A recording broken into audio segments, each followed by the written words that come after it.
नमस्कार दोस्तों, आज हम सुनेंगे छठ व्रत की कथा। कथा के अनुसार प्रियव्रत नाम के एक राजा थे। उनकी पत्नी का नाम मालिनी था। दोनों की कोई संतान नहीं थी। इस बात से राजा और उसकी पत्नी बहुत दुखी रहते।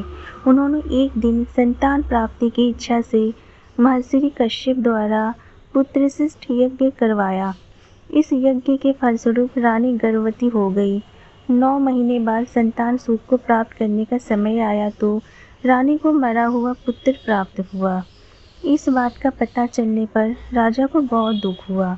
संतान शोक में वह आत्महत्या का मन बना लिया। लेकिन जैसे ही राजा ने आत्महत्या करने की कोशिश की, उनके सामने एक सुंदर सी देवी प्रकट हो गई।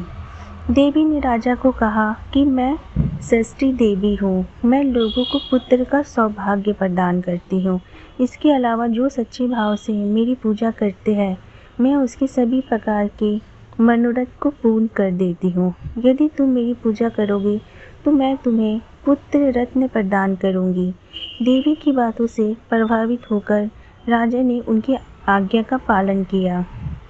राजा और उनकी पत्नी ने कार्तिक शुक्ल की षष्ठी तिथि के दिन देवी षष्ठी की पूरे विधि विधान से पूजा की।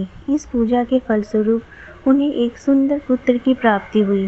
तभी से छठ का पावन पर्व मनाने जाने लगा।